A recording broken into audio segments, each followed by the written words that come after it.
Inspired by Proverbs 27:17, this is Sharpening Kingdom Leaders with ACSI President and CEO, Dr. Larry Taylor.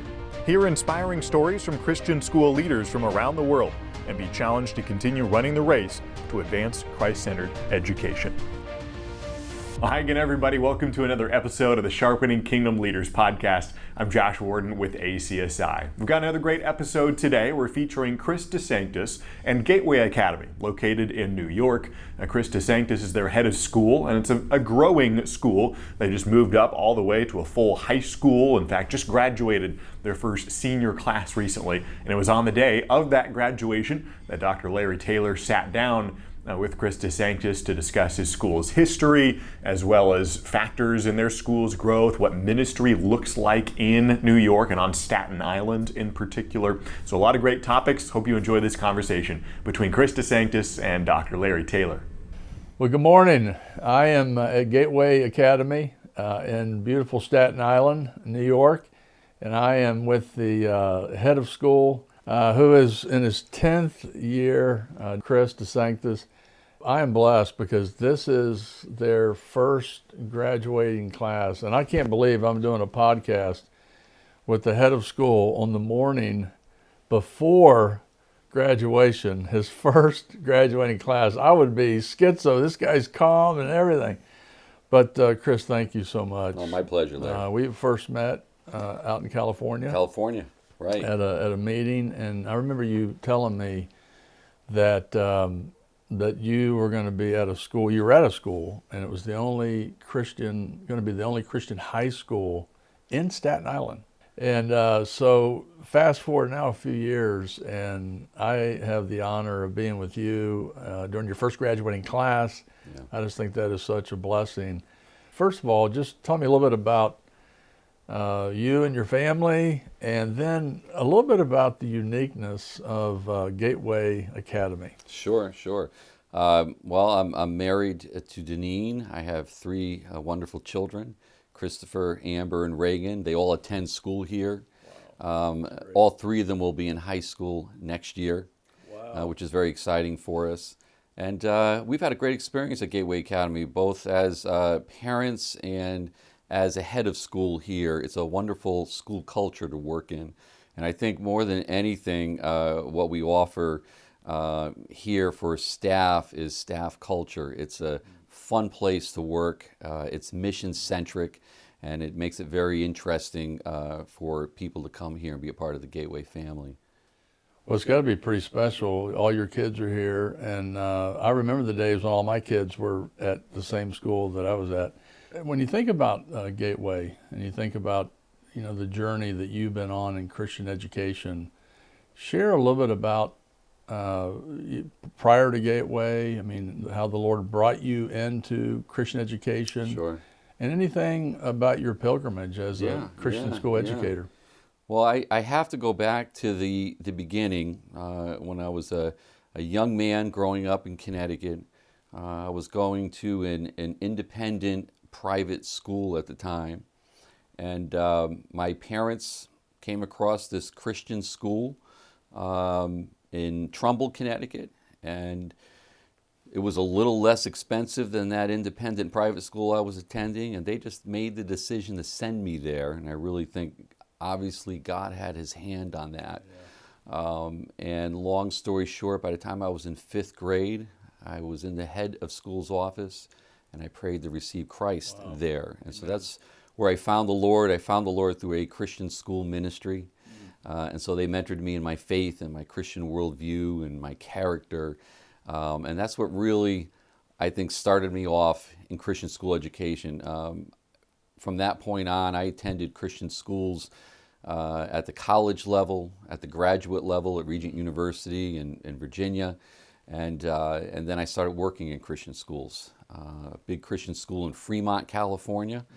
Then on to my alma mater in Trumbull, Connecticut, on to a head of school position in Stamford, Connecticut, and then down here to Staten Island to work at Gateway Academy as head of school. You actually went back to your alma mater. I did. What did you do there? I became their first director of development. No way. Yeah, I started their development department. And did you have some, when you went back, did you see some of your former teachers? Some of my former teachers were still there. And they still liked you, and right? they still liked me. They accepted me with open arms. I'm sure they loved you. I'm yeah, sure they loved you. yeah. You were telling me a little bit before we shot this about just not that things were bad here or anything, but the school, Gateway, the 10 years you've been here, I mean, it had kind of, enrollment had gone down a little bit. Yeah, right. And now you guys are busting at the seams. But, what attracted you? I mean, obviously the Lord attracted you, but was there anything about Gateway that just attracted you? And especially now that you've been here for 10 years, you mentioned the culture with the faculty and stuff like that, but what attracted you to Gateway? And other than your great leadership, what do you think has been over the last 10 years some of the reasons for the growth and launching a high school right when right around COVID hits, Right. But we'll talk about that later. But what are some things that attracted you to Gateway and that's just maintained your love and your focus at Gateway? Yeah. Well, it was the pastor of this church, the founder of this church, Dr. Daniel Mercaldo, who was also the founder of the school, who I met with, and he wanted to talk to me about the ministry here. At the time, I was working at a Christian school in Stamford, Connecticut, and he was just so passionate about Christian school education and wanted to invest everything he could into making this school successful. And I was just attracted to that. I thought there was great potential here. And so I did make the decision to move my family down to Staten Island to take over Gateway Academy. And it has been a great, wonderful 10-year journey. We've seen the school go from back then 99 students to we're going to be roughly at 340 in this upcoming school year. 99 to 340. Wow. Yeah. We were very innovative over the years. We were open to exploring so many different ideas. We took a look at everything from our admissions program to our staffing to things that the city and state offered us. We started 5 universal pre-Ks here at the Gateway Academy. Through good leadership, through developing leaders under myself, mentoring, empowering leaders, we really just started attracting parents on the island, and we were blessed that way. Wow. One of my mentors said, "Excellence attracts excellence," and I know you would never say it, but I know some people who know you better than I know you, and they have always respected you, and there's no doubt in my mind that your excellent leadership attracted excellent faculty, staff, other leaders. But I love what you said about how you have looked to empower other leaders. But that gets the attention of parents.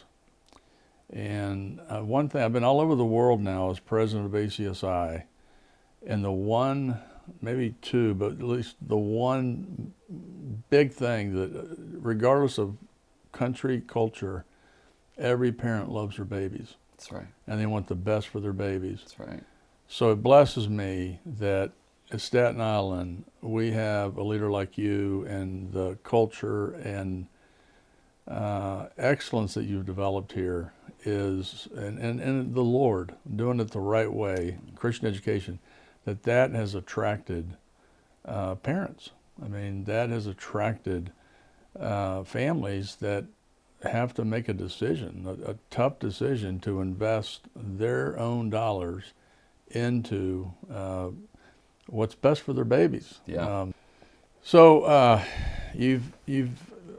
God has obviously been a part of your pilgrimage, your journey, and we're blessed as ACSI to be part of that. But Tell me about anything in the past about your journey with ACSI. Yeah, sure. If there's one thing I could say that ACSI has been a tremendous help to me in my leadership and growth is professional development. From my earliest days in California in Christian school education, and then Connecticut, and then even here in Staten Island, the professional development that ACSI provides for leaders has just been phenomenal.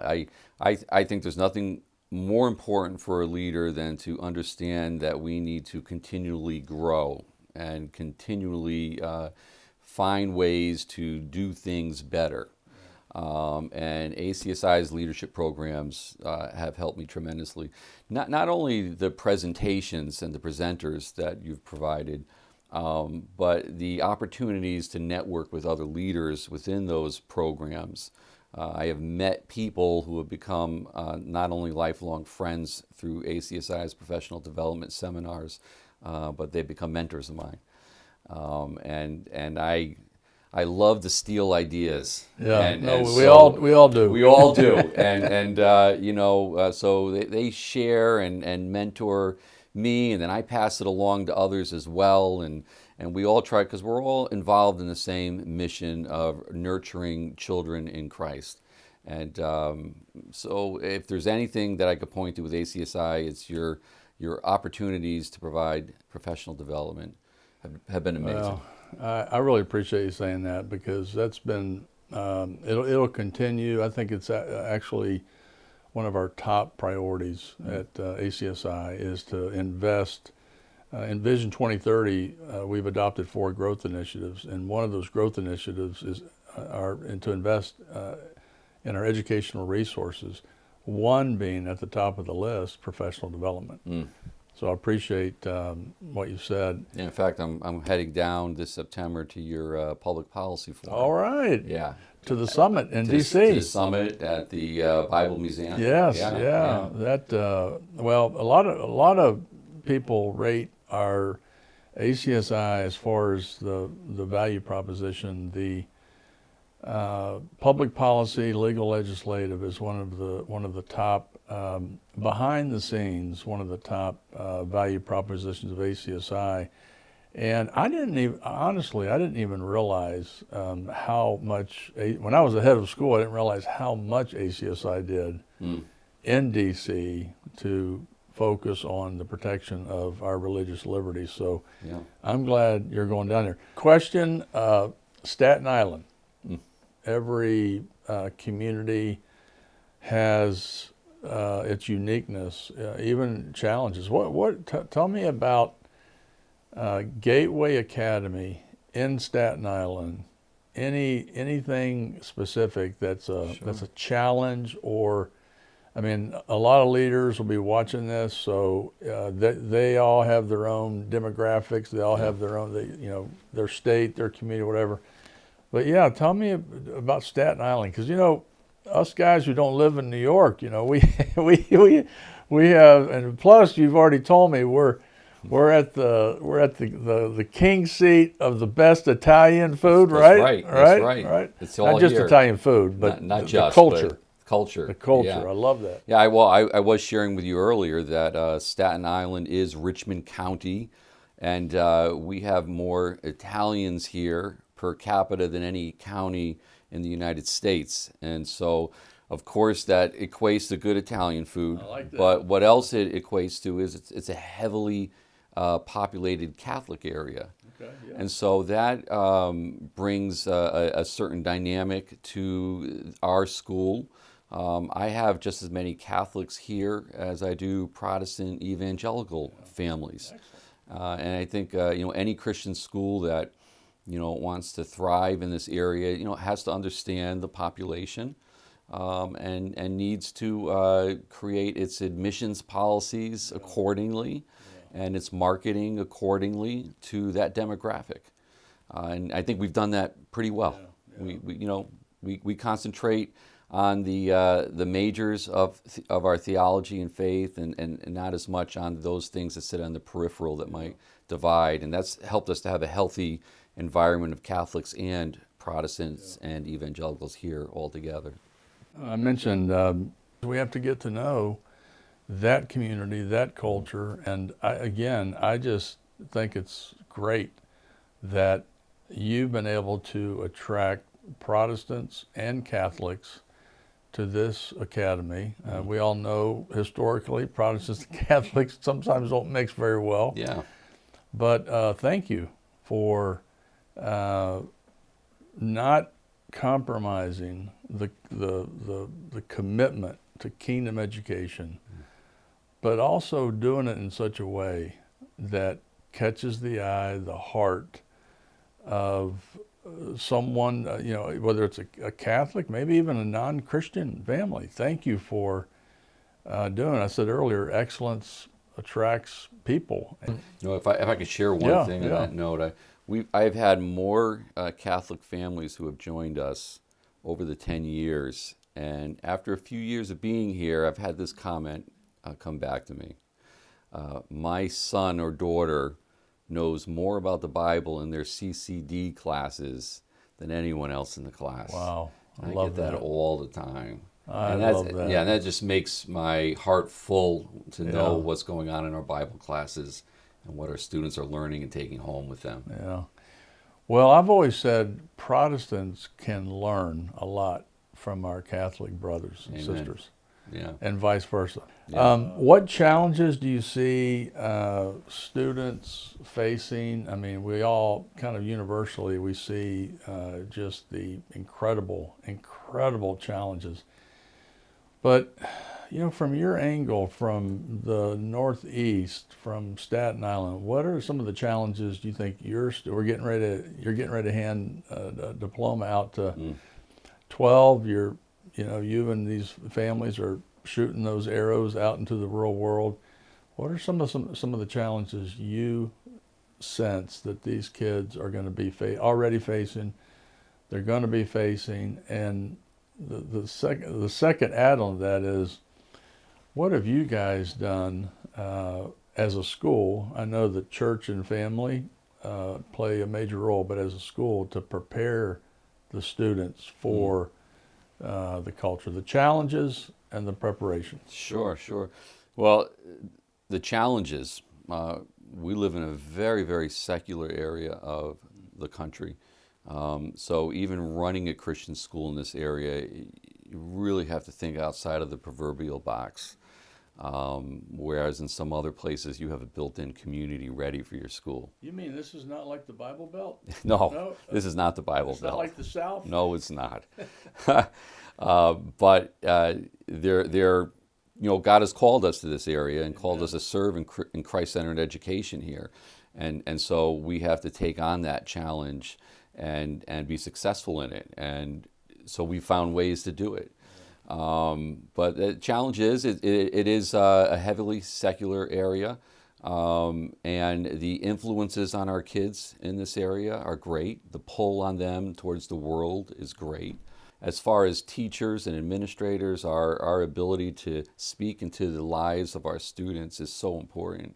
I always say that anything from our discipline to our academics has to be relationally centric.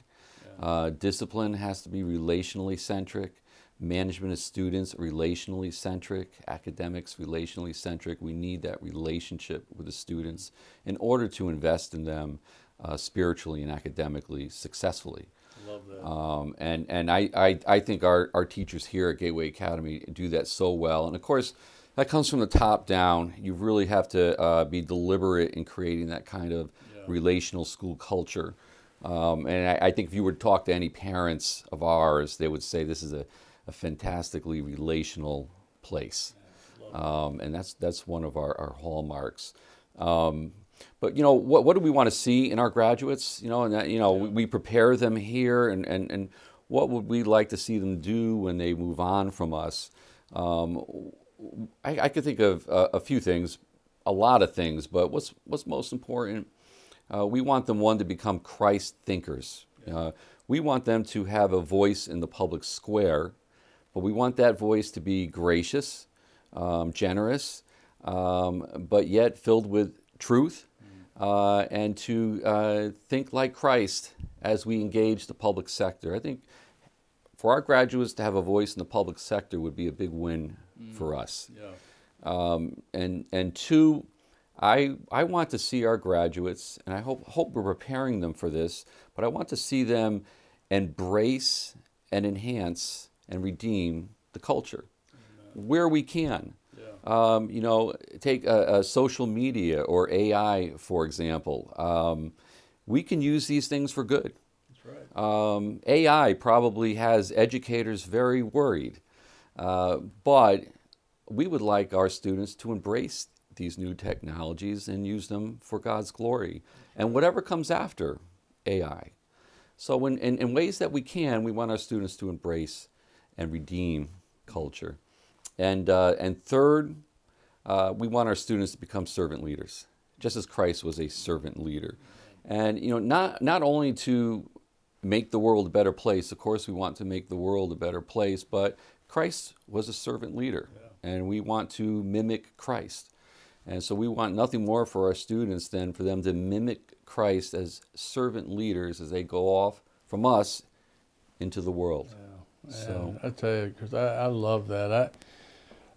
To me, just foundational. You started with, you want to build a relationship-centric academy, and I think as the United States, as the world has become more secular, I think it's going to be through relationships more than what we know. It's going to be through relationships that builds that bridge that earns the right to then share the gospel. It's through those relationships that, and your third comment about not just making an impact on the culture, but being a servant leader, to be, the relationship is the bridge. People become curious why you're kind or why you are resilient about your faith. They become curious when you are serving them. And then ultimately, we're magnifying and glorifying Jesus Christ. I mean, ultimately, it's like you said, that you want them to be Christ thinkers. And but I love those three things you shared, because I don't think it's going to be some of our students around the world in our Christian schools. Some of it will be because of what they know, how much Bible they know, or how intelligent they are, or whatever. But I think the majority of it is going to come from how do we, like Daniel and Babylon, right. How do we thrive, not just survive, how do we thrive in a very secular culture? He was good. Daniel was good. But Nebuchadnezzar didn't just promote him because he was good. Right. He promoted him because he saw something different in Daniel. Yeah. And Nebuchadnezzar wasn't interested in the main difference that you and I love about Daniel, but he was interested, and he kept giving Daniel raise after raise after raise, because Daniel was having such a positive influence on everything.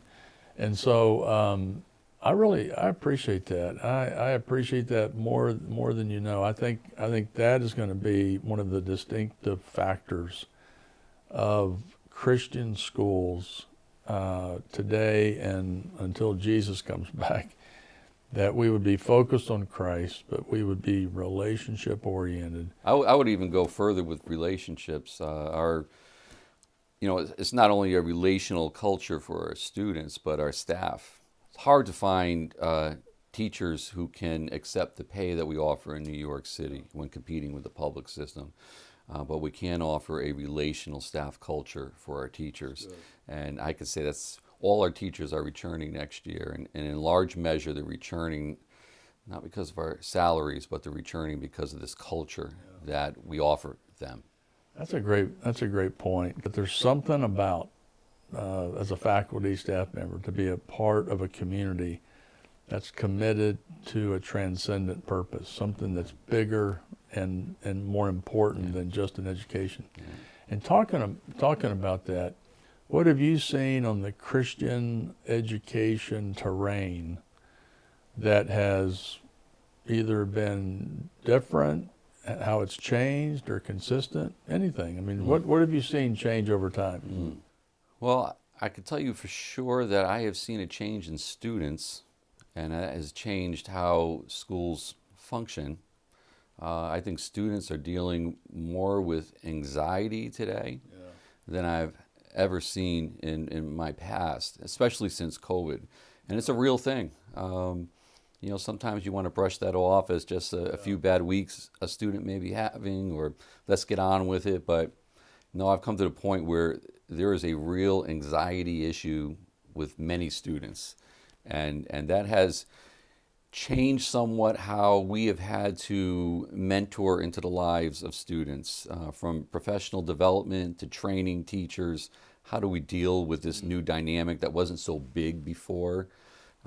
I've seen that here at Gateway Academy in a big way, and we're trying to address it, and we've actually had to change some policies because of it. So that's been a major change. Yeah. Yeah. You mentioned COVID, and your leadership during that time, and some of the challenges you faced to rally your faculty and parents to follow you in what I think was a highly regulated state. Very highly regulated. Some of the states were very different. Yeah. COVID. It was very heavy-handed for us dealing with the state and city. You have city agencies, Department of Health for New York City, Department of Education for New York City. You have the same at the state level. You have all these different agencies at different levels trying to communicate to you what we're supposed to be doing, and they're not all saying the same thing, but yet you're going to get in trouble if you're not following whatever that policy is supposed to be. Yeah. That was the craziness of the time. And so we just did our best with that, and we did it successfully. We got through, obviously, and we're stronger for it.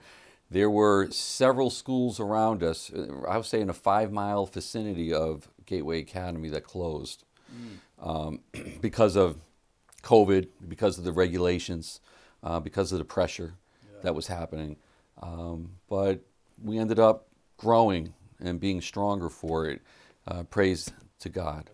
There's, to me, the bright light that was on education during COVID. I think it's part of why I'm so proud that you and thousands of others in Christian education, your call was what got you through one of the most difficult times that I can think of in my time in Christian education. One of the most difficult times, certainly one of the most unique times. Yeah, I think you nailed it. Mission-centric. Yeah. If you're a mission-centric organization, you're going to get through hard times easier. They're still going to be hard, but you're there for a purpose. I love what you said. They're still going to be hard. Still going to be hard. It's still going to be hard, but the purpose drives you. It has that I call it the Apostle Paul grit. Yes, I like that. That tenacity that Paul had. I would just say also, though, normalcy. The fact that we were able to provide more normalcy as a school than maybe some other schools around us. Good. Parents saw that, and they loved that during that COVID season. Well, that might be a good segue into my next question. What do you think are the opportunities that Christian education provides for your students? Yeah. We have a motto we adopted years ago. It's think, believe, become. As you walk around the school, you're going to see that in several areas. But think, believe, become. And it sums up what we're doing here. Think, we want our students to be challenged with academic rigor, both theologically and textbook-wise. Think, then believe. We want them to come to faith in Christ. Not only to have the head knowledge, but we want them to come to faith in Christ. And then become. What good is it if we have academic rigor and theological grounding, if we find our faith in Christ, if we don't find God's calling to become something? So I could sum up for what we offer to parents in our motto of think, believe, and then become. and serve God wherever he calls you in the world after this grounding happens in the first two. That's incredible. I mean, when they become, when they're thinking and believing and surrendering, hopefully surrendering to the Lord to become whatever assignment God has for that young lady, that young man, while they're here on earth, that to me is the ultimate opportunity that we can provide students. I love that.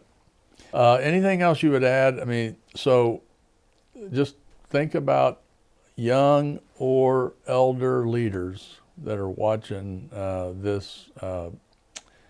Anything from leader to leader that you would add, any advice? Yeah. I would say to leaders, look to other leaders, talk to others, go to events where you can meet others who are in the same business as you. That's good. And learn from them. Develop relationships with them.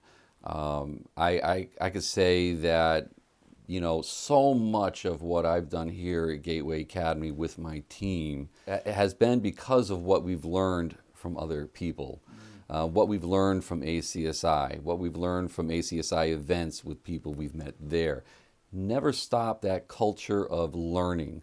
Even with my staff here, we don't look at professional development as these 3 days that we plug into the school year. We might bring in a speaker. Yeah. It's an ongoing professional development on a weekly basis. Every Friday we get together for new ideas and we talk about ideas that other people have and we discuss them and what can we adopt. Always be in the business of learning and innovating. Yeah. And then you're going to find gold nuggets that are going to work for you. And moving on, you find those ideas, but then there's innovation, and innovation can be messy. So you've got to have the leadership wherewithal to know that you're going to adopt good things for your school that are going to make great changes, but they're going to be rocky getting through them. Change is always a little rocky. Yeah. They're always a little messy, but you're going to figure it out. And I could tell you any number of new policies, new ideas that we've brought here, things that we've learned from ACSI and other heads of schools. There's a transition period that could be a little messy at first, but now they are blessing us in so many great ways. They're a small part of the reason why we're doing well today, relatively speaking. I think that's great advice for all of us. I mean, we never should stop growing. Right. Now, I've got a question for you. Now, we're in New York, Staten Island. That's right. Right? And let's not forget that. I'm from Dallas. Be careful. I don't know if you're allowed contractually to admit this on camera, but you told me before we started that you're a Cowboy fan. I never told you that, Larry. No, I did tell you that, Larry. No, I'm a proud Cowboy fan, and this is why I can say that in New York City. Understand something? I told you about demographics before. I studied the demographics and I learned them, and I learned before I told anyone that I was a Dallas fan. Before I put up that Roger Staubach picture up top, I studied the demographics and I found out there are as many Dallas fans in New York City as there are Giants fans. And once I learned that, I'll go on camera or any interview and let it out. Well, I hope your enrollment still continues to go up. If some of your parents see this, well, then I'm in trouble. We love the banter with that stuff. We're on the plaza sports. It's great. Well, it's been such an honor for me to be with one of our great leaders at ACSI. Thank you for being a leader. And I know there's some people watching this today that are probably not in the Bible Belt. So you might be in an environment, a culture, where there's not a lot of like-minded followers of Jesus Christ, but you can do it. And I want to encourage you. I want to encourage you first. Proverbs 4:23 says, "Guard your heart, for out of your heart is the wellspring of life." So wherever God's called you to lead, the main thing that we want to encourage you today is to guard your heart. And through that guarding of the heart, I think God will not reward us because we're obedient with a bigger school or increase in enrollment. In fact, sometimes the enrollment might go down, but our obedience out of a willing love and desire.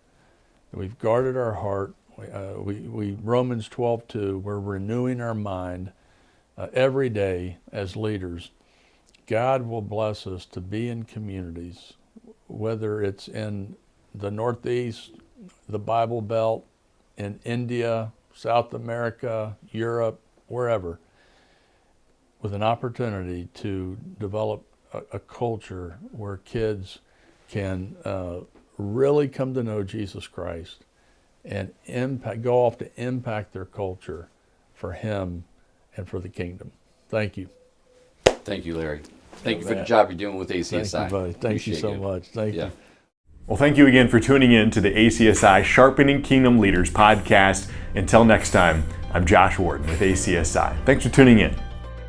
Sharpening Kingdom Leaders is a presentation of the Association of Christian Schools International, equipping Christian schools and educators to be stronger together. Learn more at acsi.org.